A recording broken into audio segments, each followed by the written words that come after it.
Assalamualaikum warahmatullahi wabarakatuh. Innal hamdalillahi nahmaduhu wa nasta'inuhu wa nastaghfiruh wa na'udzu billahi min shururi anfusina wa min sayyiati a'malina.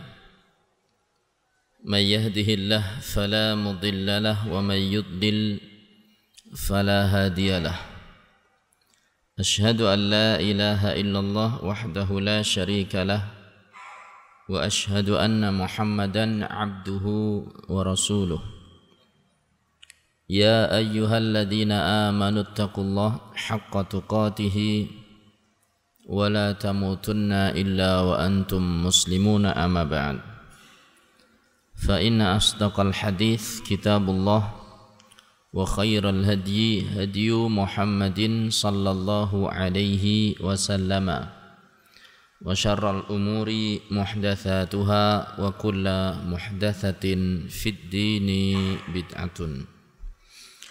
Kaum muslimin, muslimat, bapak-bapak, ibu-ibu, saudara-saudari, adik-adik, anak-anak, para hadirin di Masjid Agung Darussalam Purbalingga rahimani wa rahimakumullah, dan juga para pendengar setia Radio Insani di frekuensi 88,8 FM dimanapun Anda berada, rahimani wa rahimakumullah.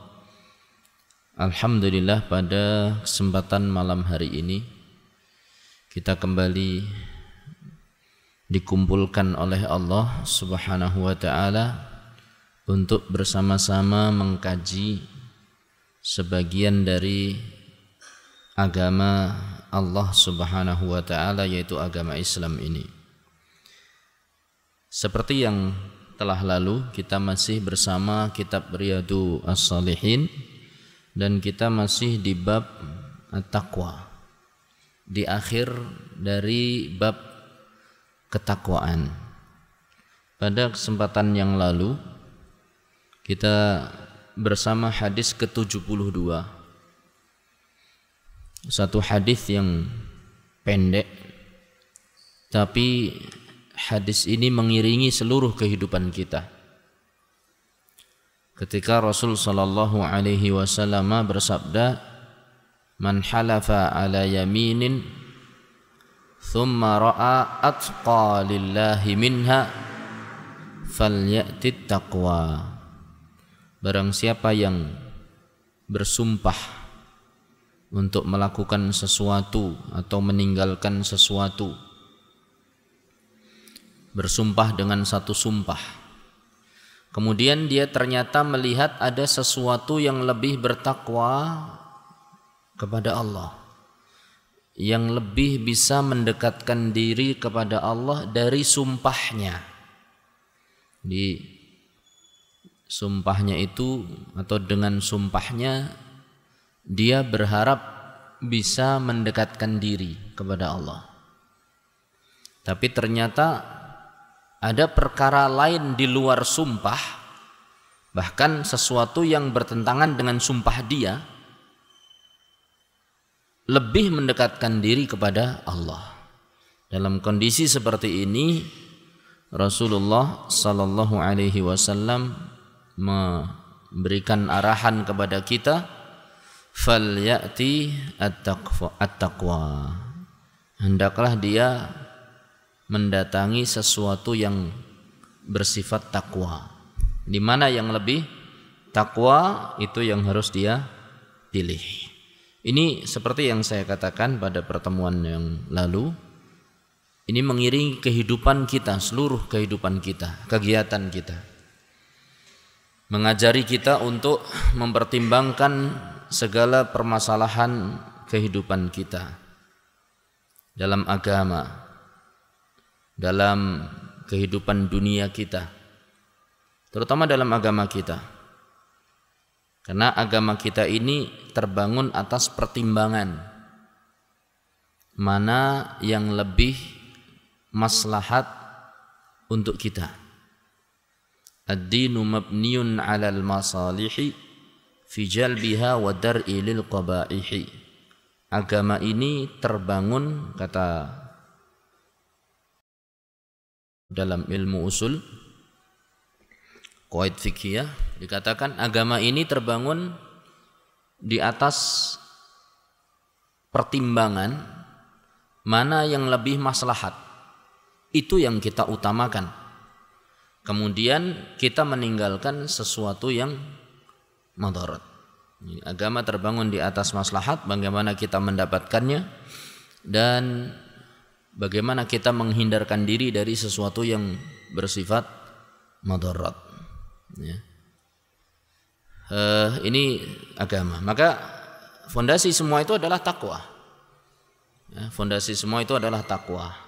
Mana yang lebih mendekatkan kepada takwa, berarti itu lebih maslahat bagi kita. Itu yang kita pilih.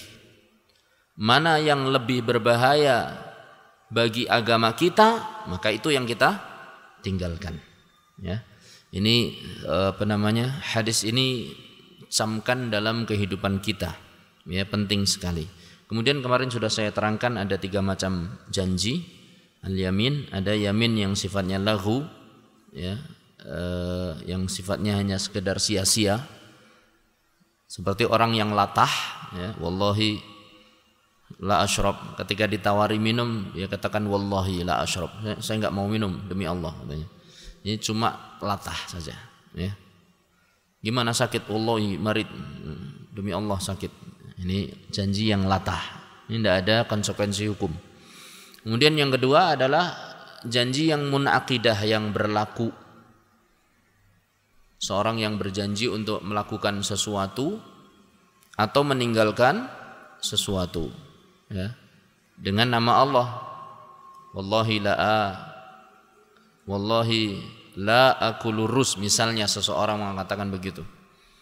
Demi Allah, misalnya seseorang mengatakan, demi Allah saya berjanji untuk tidak makan nasi, ini kan?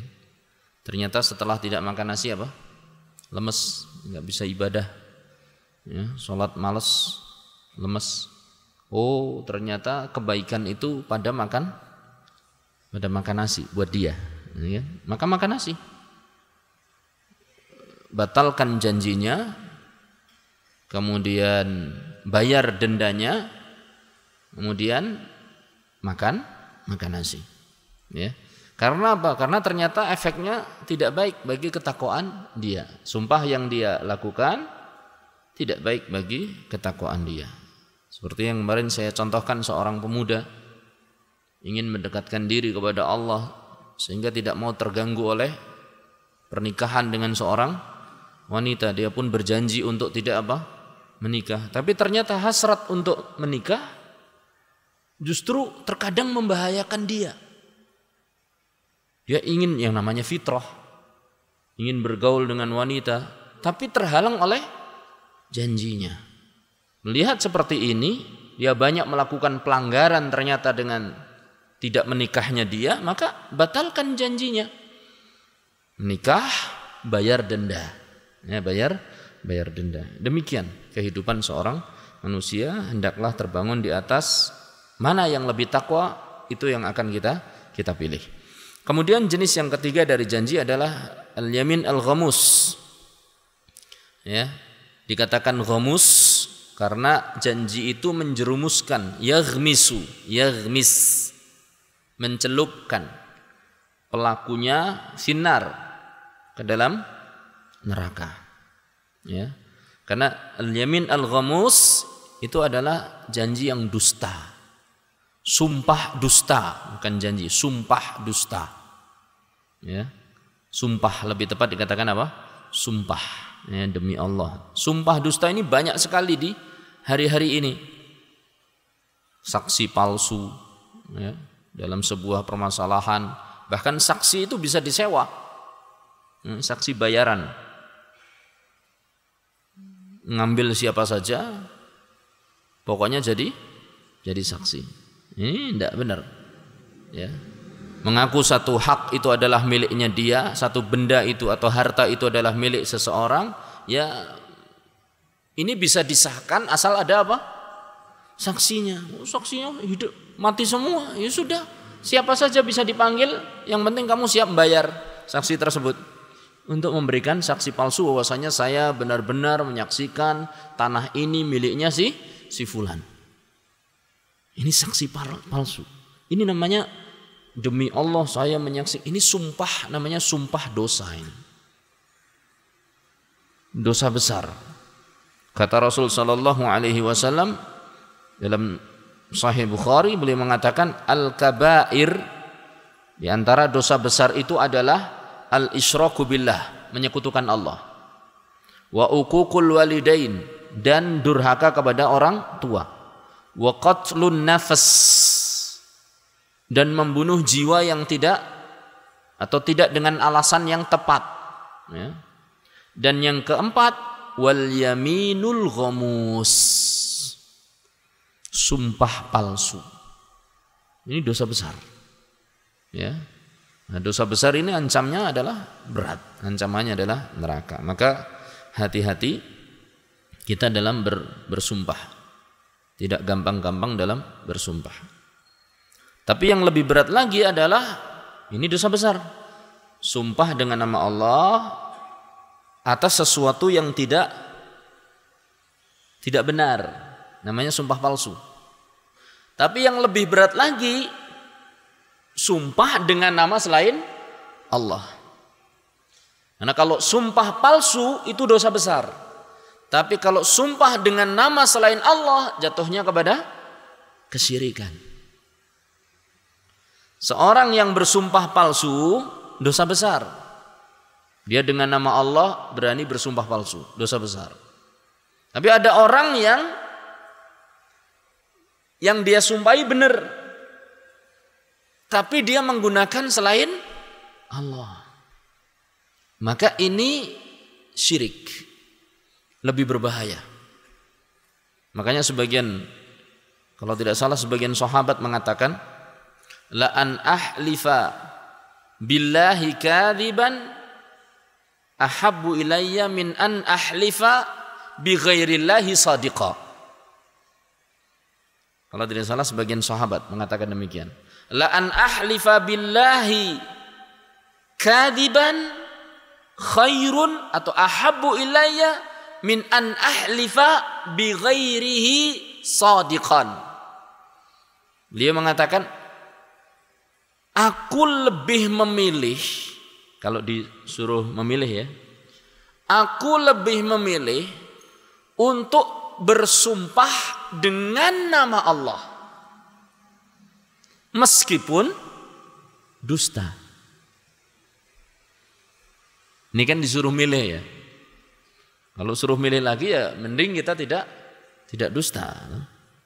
Ketimbang bersumpah benar tapi dengan nama selain Allah. Kenapa? Dosanya lebih besar. Sumpahnya benar, tapi yang digunakan untuk sumpah adalah selain Allah. Kan kita sudah pelajari. Ya. Faman halafa fala yahlib bi ghairillah. Barang siapa yang bersumpah maka jangan sekali-kali bersumpah dengan nama selain Allah. Man halafa bi ghairillah faqad asyraka au kafar faqad kafara au asyrak. Barang siapa yang bersumpah dengan nama selain Allah, kufur atau syirik. Maka cara keluarnya bagaimana? Cara keluarnya adalah bersumpah kalau memang perlu untuk bersumpah dengan nama Allah dan jujur, benar. Ya, benar dalam sumpahnya. Ini sedikit yang ingin saya tambahkan pada pembahasan hadis yang telah lalu. Hadis ini begitu dulu pertama kali membaca hadis ini sangat berkesan dalam hati saya. Karena hadis ini betul-betul mengajari kita bagaimana kita ini bersikap dalam setiap langkah kita. Mana yang lebih takwa, itu yang kita kerjakan. Ya, mana yang lebih mendekatkan diri kepada Allah, itulah yang kita kerjakan. Dan tentunya dengan berbagai kekurangan ilmu, dengan berbagai sebab sehingga kita jauh dari taufik Allah Subhanahu wa taala, maka terkadang pertimbangan kita masih jauh dari kebenaran. Oleh sebab itu, di saat itulah pentingnya kita melakukan dua hal dalam setiap langkah kita yang kita anggap penting. Dua hal, yaitu istisyarah dan yang kedua istikharah. Istisyarah itu ya berunding dengan teman. Ya, berunding dengan teman. Tentu pikiran seseorang beda dengan pikiran sekian orang. Ini istisyarah.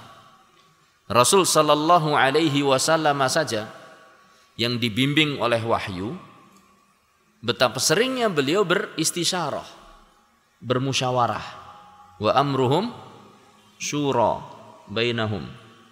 Ketika sedang perang Khandaq misalnya, apa yang akan mereka lakukan?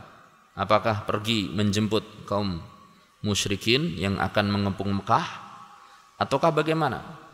Sehingga akhirnya mereka dan Rasul sallallahu alaihi wasallam mengambil pendapatnya siapa?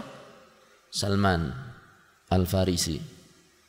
Salman yang dari Persia, Al-Farisi, dia mengatakan, dulu kami orang-orang Persia kalau sedang diserang oleh musuh, maka kami pun menggali parit di sekeliling kota kita. Dan kata Salman dan kata ahli sejarah, ini adalah siasat yang belum dikenal oleh orang Arab sebelumnya. Sehingga ketika orang-orang musyrikin datang melihat parit, mereka bingung. Ya.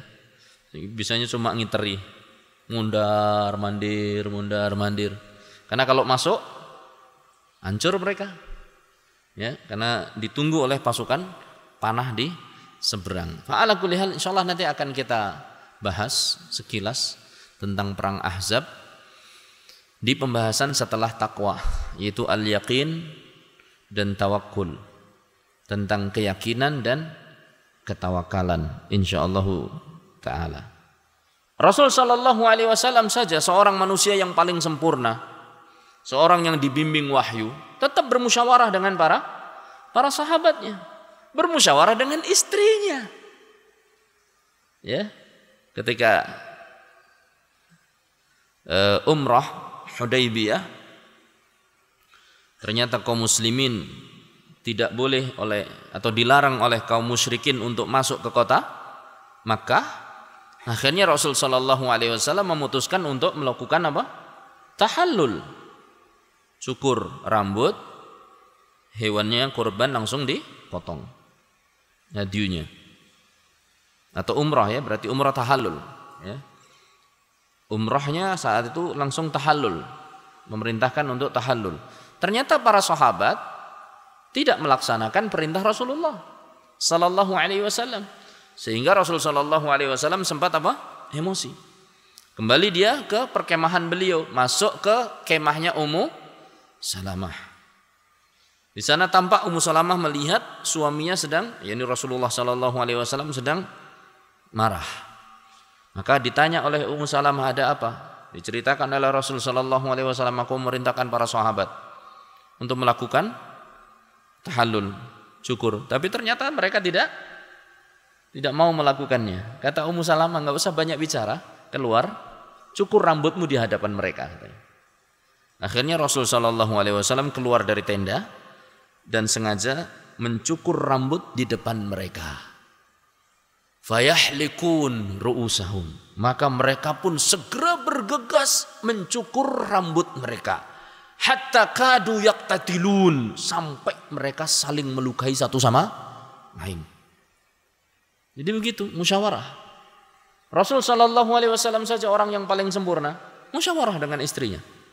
Makanya saya katakan tadi, ini hadis 72 itu adalah asas, fondasi dalam kita bersikap dalam kehidupan.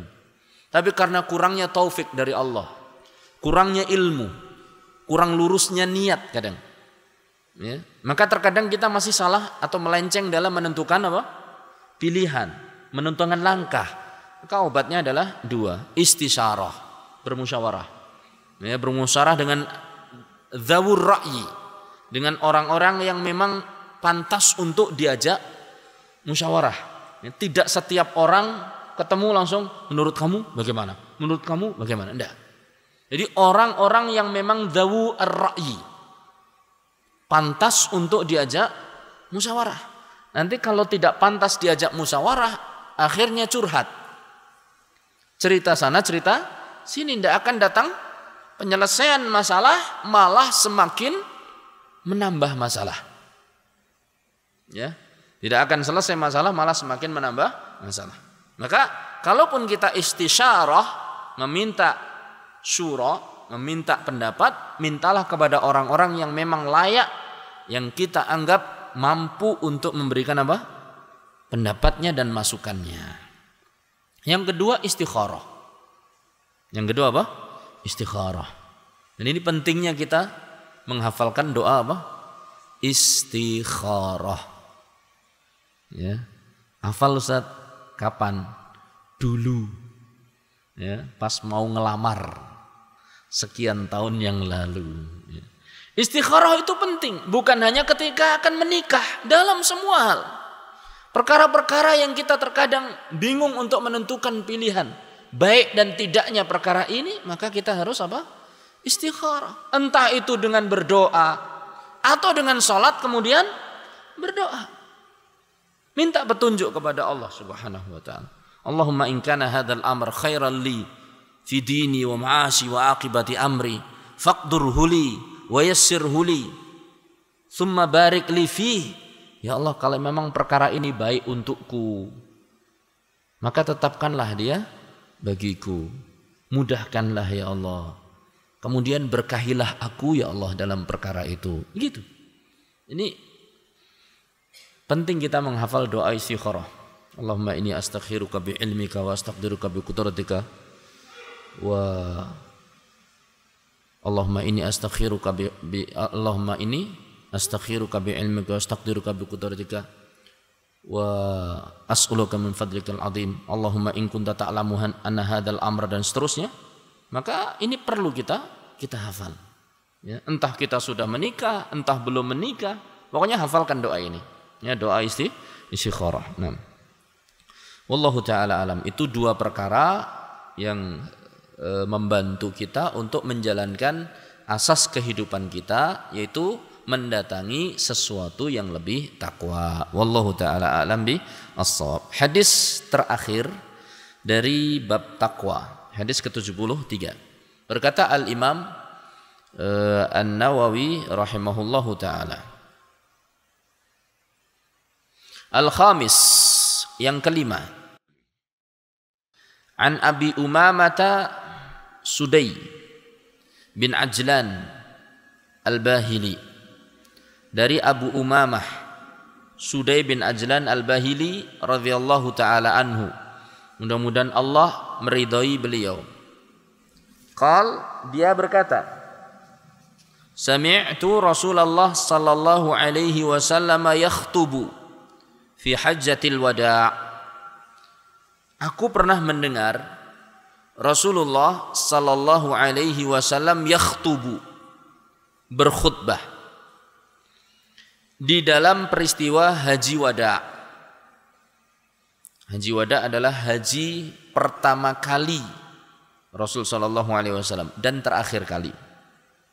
Ya, haji pertama dan haji terakhir. Karena Rasul sallallahu alaihi wasallam hanya melakukan satu kali haji saja. Faqal, Rasul sallallahu alaihi wasallam bersabda, ittaqullaha, takutlah kalian kepada Allah. Wa sallu khamsakum, tegakkan salat 5 waktu. Wa sumu syahrakum, berpuasalah di bulan Ramadan. Wa addu zakata amwalikum, tunaikanlah zakat, zakatul mal. Wa ati'u umara'akum, taatlah kalian kepada pemimpin kalian. tadkhulu jannata rabbikum, niscaya kalian akan masuk ke surga Rabb kalian. Rawahu Tirmidzi, hadis ini diriwayatkan oleh Imam Tirmidzi dan mengatakan hadis hasan sahih, ya. Bahkan dikatakan di sini oleh Syekh Salim bin Id Al-Hilali, hadis ini adalah hadis yang sahih, ya. Hukumnya bukan hanya hasan sahih, akan tapi hadis ini adalah hadis yang sahih. Wallahu taala alam bisawab. Di sini Rasul sallallahu alaihi wasallam berkhutbah. Dan isi khutbahnya berisikan beberapa hal. Takwa kepada Allah, salat, puasa, zakat, taat waliul amr. 5 hal. Ada 5 perkara yang bisa menjadikan seseorang, menyebabkan seseorang masuk ke dalam surga. Ya. Nanti insyaallah akan kita bahas sekilas saja karena sudah dibahas di depan. Di sini Rasul sallallahu alaihi wasallam berkhutbah. Dan khutbah Rasul sallallahu alaihi wasallam ada 2 macam. Ada khutbah yang rutin. Ya, ada khutbah yang sifatnya apa? Rutin. Ada khutbah yang sifatnya insidentil. Sewaktu-waktu. Khutbah rutin contohnya apa? Khutbah Jumat. Terus khutbah salat Id, ya kan? Kemudian khutbah di salat istisqa, ya. Kalau ada salat istisqa, ya khutbah. Kemudian juga khutbah di salat kusuf dan khusuf. Kusuf itu gerhana matahari, khusuf gerhana bulan. Gerhana bulan pernah terjadi di zaman Rasul sallallahu alaihi wasallam. Adapun gerhana matahari belum pernah terjadi di zaman Rasulullah sallallahu alaihi wasallam. Maka setiap ada gerhana khutbah, itu namanya khutbah yang rutin. Demikian juga khutbah apa lagi? Istisqa, istisqa dan yang lain-lain, ya. Idul Adha. Idul Adha, Idul Fitri. Barakallahu fikum. Ini namanya khutbah yang rutin. Ada khutbah yang sifatnya insidentil. Insidentil itu ya sewaktu-waktu kalau dibutuhkan. Ya. Datang 3 orang ke rumah Nabi sallallahu alaihi wasallam, bertemu dengan sebagian istri Rasul sallallahu alaihi wasallam, bertanya tentang bagaimana ibadahnya Rasul sallallahu alaihi wasallam. Terangkan tentang ibadahnya Rasul sallallahu alaihi wasallam oleh sebagian istri Rasulullah sallallahu alaihi wasallam. Faka'annahum taqalluha, sehingga 3 orang ini menganggap bahwasanya Nabi saja yang sudah diampunkan dosanya, ibadahnya kayak gitu. Tentu kita kurang banyak. Itu enggak cukup ibadahnya Nabi kayak gitu untuk kita. Terlalu sedikit. Ka'annahum taqalluha. Mereka menganggap bahwasanya ibadahnya Rasul sallallahu alaihi wasallam alladzi yughfar dzambuhu ma taqaddama ma ta'akhkhar, dosa-dosa yang sudah lewat dan dosa-dosa yang akan datang. Ibadahnya kayak gitu, mereka ini kurang ini. Yang sudah diampuni saja kayak gitu, tentu kita yang belum diampuni harus lebih banyak. Maka di antara mereka ada yang bertekad, saya puasa malam, puasa terus, tidak akan pernah berbuka. Saya sholat malam terus, tidak akan pernah tidur. Saya tidak mau menikah wanita. Sampai ke telinga Rasulullah sallallahu alaihi wasallam, Rasul sallallahu alaihi wasallam pun marah. Segera dia naik mimbar dan berkhutbah. Ma balu aqwamin yaquluna kada wa kada. Ini khutbah yang insidentil, ya. Bisa-bisanya ada orang mengatakan demikian dan demikian, katanya mau puasa terus, nggak mau berbuka, mau sholat malam terus, nggak mau tidur, nggak mau menikahi wanita. Ketahuilah, aku adalah orang yang paling bertakwa kepada Allah, paling takut kepada Allah, tapi aku tetap tidur dan puasa, aku tetap sholat dan tidur, aku tetap puasa dan berbuka, dan aku menikahi beberapa wanita. Ini khutbah yang insidentil. Pernah juga kejadian Rasul sallallahu alaihi wasallam di zaman itu ada seorang wanita dari kabilah Makhzumiyah. Kabilah Makhzumiyah. Wanita ini kebiasaannya suka minjem barang, tapi kalau ditagih ngingkari. Ya, dia suka minjem barang, tapi kalau ditagih enggak saya enggak pinjam. Yani kanat tasta'irul mata fatajhaduhu. Suka minjem barang, tapi kalau ditagih ngingkari. Akhirnya diadili oleh Rasul sallallahu alaihi wasallam dan ditetapkan untuk apa? Potong tangan. Orang-orang Arab merasa apa? Para sahabat merasa berat. Aduh, gimana ini wanita kasihan dipotong tangan. Coba cari orang yang bisa meminta, memberi syafaat, menegosiasi, ya kan? Minta syafaat kepada Rasul sallallahu alaihi wasallam. Diajukanlah siapa? Usamah bin Zaid. Ya, hibbun Nabi, ibnu hibbin Nabi sallallahu alaihi wasallam. Kekasih putra kekasihnya Rasul sallallahu alaihi wasallam. Zaid bin Harisah putra adalah kekasihnya Rasul sallallahu alaihi wasallam, kesayangan. Kemudian Usamah bin Zaid bin Harisah adalah kesayangan Rasul sallallahu alaihi wasallam, putra dari kesayangan. Datang Usamah mengatakan menegosiasi Rasul sallallahu alaihi wasallam. Maka Rasul sallallahu alaihi wasallam pun marah. Atasfa'u fi haddin min hududillah? Bisa-bisanya engkau bernegosiasi dalam satu had, hudud, hukuman yang sudah ditimpakan. Yang ini merupakan aturan dari Allah Subhanahu wa taala. Maka kemudian Rasul sallallahu alaihi wasallam pun berdiri dan khutbah.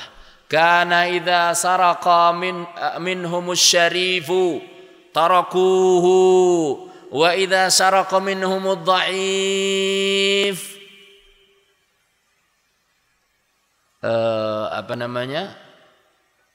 akhaduhu atau kama qala sallallahu alaihi wasallam.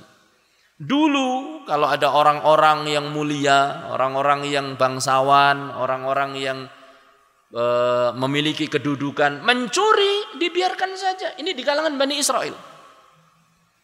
Ini perkara yang menghancurkan Bani Israel. Dulu kalau ada orang-orang yang mulia mencuri, dibiarkan saja. Tapi kalau ada orang-orang yang kroco mencuri, ya, maka mereka pun menghukum orang tersebut. Kalau bahasa sekarang ya tumpul ke atas, tajam ke bawah. Ini kepada orang-orang yang memiliki kedudukan itu seakan-akan hukum tidak berlaku. Tapi kalau sudah ke bawah, ke rakyat jelata, ini istilah yang saya ambil saja, ya, itu kurang, ya, tidak berlaku. Nah, ini adalah sebab kehancuran Bani Israel. Marah Rasul sallallahu alaihi wasallam, khutbah. Nah, ini khutbah insidentil, ya, khutbah insidentil. Dan sekian banyak khutbah insidentil yang dilakukan oleh Rasul sallallahu alaihi wasallam. Intinya sifatnya khutbah Rasul sallallahu alaihi wasallam tegas, ya. Karena Rasul sallallahu alaihi wasallam itu ya, dikaruniai oleh Allah Subhanahu wa taala jawami'ul kalim. Ya, satu perkataan yang ringkas tapi apa? Padat. Jadi bisa menggunakan kata-kata yang ringkas tapi maknanya apa? Padat. Ini tugas para khutbah, tugas para khotib pun seperti itu sesungguhnya. Itu menggunakan kata-kata yang ringkas, enggak terlalu panjang dan gampang untuk apa? Dicerna dan gampang untuk diingat-ingat. Nah, kalau khutbah terlalu panjang, sungguhnya perkara yang menyelamatkan kita ada 10 hal. Ya kan? Kemudian 1, 2, 3, 4, 5, 6, 7. Aqulu hadzal qaul, ya kan? Telah saya sampaikan pada khutbah yang pertama 7 perkara yang menyelamatkan kita. Adapun 3 sisanya adalah 1, 2, 3. Pulang khutbah apal berapa? Sulit kan? Tapi lihat salah satu khutbahnya Rasul sallallahu alaihi wasallam. Ittaqullah wa sallu khamsakum wa sumu syahrakum. Apa lagi? Wa addu zakata amwalikum. Wa ati'u umaraikum tadkhulu jannata rabbikum. Ini khutbahnya Rasulullah sallallahu alaihi wasallam. Nah, tugas kita para khutbah pun sebisa mungkin meringkas kata-kata supaya tidak terlalu panjang sehingga bisa berkesan di dalam hati para pendengar. Bahkan kalau perlu mungkin agak diulang-ulang sedikit. Ya, agak diulang-ulang sedikit. Yang diulang-ulang itu adalah sesuatu yang ingin kita sampaikan. Ya. Misalnya kita ingin, contoh saja ya. Karena saya juga tidak bisa seperti itu, ya kan? Misalnya kita ingin mengingatkan manusia dari bahaya LGBT. Maka kata-kata LGBT kita ulangi. LGBT bahaya, gitu kan? Terus nanti kita sampaikan lagi, ulangi lagi, LGBT bahaya. Begitu. Jadi nanti begitu keluar masjid orang-orang LGBT bahaya, LGBT bahaya. Itu keuntungannya ya. Wallahu taala alam. Ini silakan yang para khutbah ya, yang sering berkhutbah. Kalau saya jarang berkhutbah. Nah, wallahu taala alam bi as-shawab.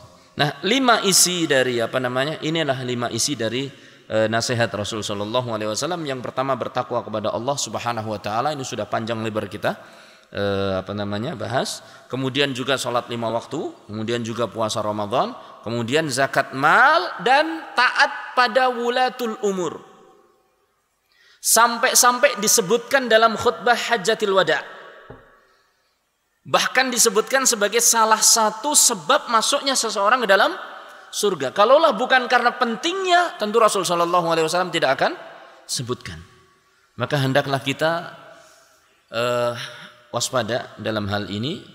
Kita tetap pada prinsip Ahlus Sunnah wal Jamaah, yaitu taat waliul amr, mentaati pemimpin kita. Siapa waliul amr? Orang yang ngurusi urusan kita. Orang yang ngurusi urusan kita itulah waliul amr. Entah itu daerah atau tingkat pusat atau yang tingkatnya secara umum. Itulah waliul amr. Kita harus tetap taat kepada mereka selama mereka tidak memerintahkan ke dalam kemaksiatan. Yang tidak ditaati adalah ketika perintah dalam kemaksiatan. Adapun yang lainnya tetap ditaati.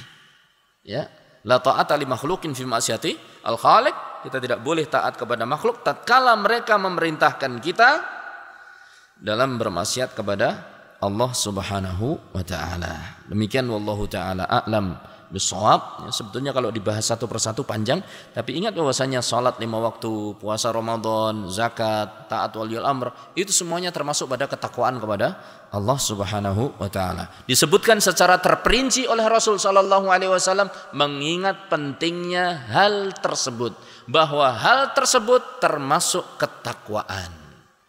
Ya, salat 5 waktu, puasa, kemudian zakat mal, kemudian apa? Taat waliul amr.